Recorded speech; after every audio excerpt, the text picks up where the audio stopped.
Joining us now from my beautiful hometown, my beautiful home state, St. Louis, Missouri, is Jodie Lee. Hey, Jodie, how are you? Hi, I'm great. Thank you. How are you? Good. So you and I got to meet because I'm a big Cardinal fan. I used to work for the Cardinals. I used to do music videos on the scoreboard. And so a friend of a friend of a friend of a friend said, wait a second, this person, Jodie Lee, wrote this wonderful book that's helping children everywhere. And it's all about alopecia and acceptance and love. So tell us about your book. So, our book is called McKenna's Brave Start, and the hero of the book is modeled after my daughter, McKenna, who has alopecia.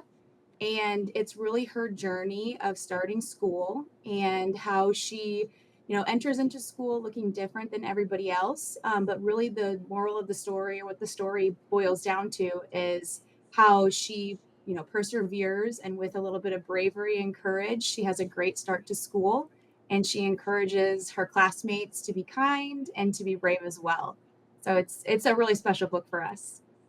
It's interesting now with things becoming more present, acceptance and kindness.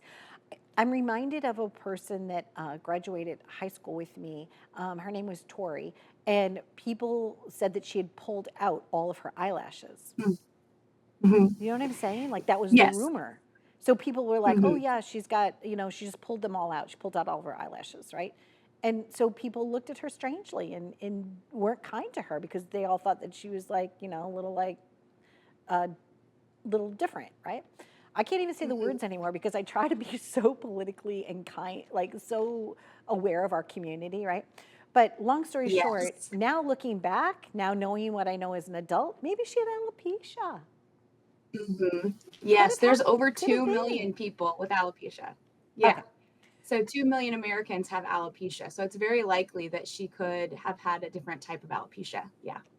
And people just were like not kind to her. What Hmm. has the acceptance been? What has been like the journey for the book and for your daughter and for other people that are facing the same challenge? It's been such a wonderful response from parents and teachers. Mostly just like you said, it can be so nerve-wracking to sit in front of a classroom of kids or to try to explain a difference to a group of people who may not understand it. So it's been really special for us that our community has the vocabulary of what alopecia is and they can recognize it. And so now when we go places, enough people know McKenna and understand alopecia, and they say, oh, she must have alopecia, instead of just wondering, if she has some other kind of illness or what might be going on.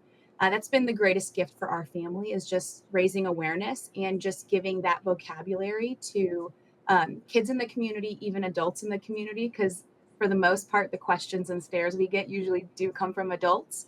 But it's been a great tool for our teachers to introduce differences, because it can be a little bit daunting to get in front of a classroom of kids and have to explain what it's like to be different.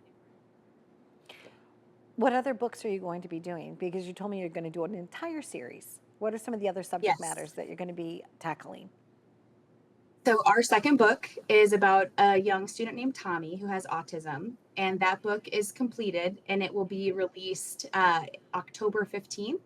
So, not this Tuesday, but the following Tuesday. I think that's the calendar date. And our fourth book is about Jane, who has food allergies. And it's about her being a leader at lunch. And our fourth book is about hearing loss, and that book hasn't been illustrated yet, but it's the manuscript is done. And right now I'm working on a book about diabetes and another book about struggles learning in general. So it's an ongoing process, and every time I get an idea I just start writing, and it's been really wonderful. If you wouldn't mind, my personal request would be could you please do one for stuttering? Because that's also an issue that a lot of children face. And they're Yes. looked at, like maybe they're not as intelligent when they really are intelligent, and sometimes even more so. So a lot of times stuttering is caused when your brain works faster than your mouth can work.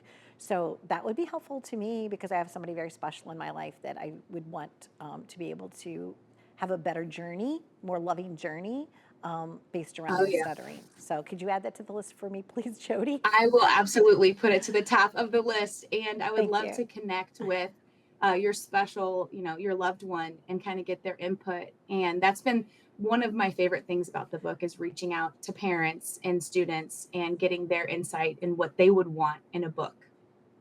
So I would love I to think connect. it's very admirable and very wonderful of you to take the time. So many of us have an idea of like, oh yeah, well, I want to help or I want to do this or I want to do that, but they just don't know how. But at least you are. You figured Mhm. out the how and you implementing it and you're putting it into action. So good for you. And Thank you thank so you for much. sharing your story with us. Is there any way that we as an audience can help you? Like where can we purchase the books or how can we support you in your efforts? Oh, that would be great. The books are all on Amazon. So you can go and search McKenna's Brave Start, and that will pop up there. Next Tuesday, when the autism book is released, it will be on Amazon as well. And same with the Jane book and the next books to come. For updates and things like that, I'm pretty active on Instagram. So it's just at different at school.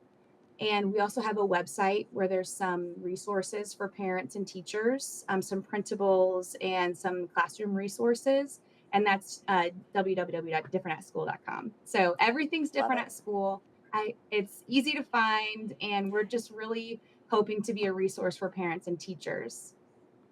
I think that's absolutely wonderful. So thank you so much for being with us, spending some time with us. I hope you have toasted ravioli for me tonight because now after talking to you, I'm craving it.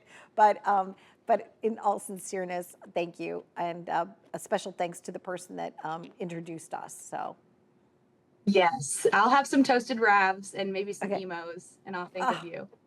thank you from the bottom of my heart. Thank you. All right, thanks so much. Take care. Be well. Bye bye, Jody. Bye. So, Different at School, it's an entire series that is being written by Jodie Lee. Please follow them, and thank you for watching.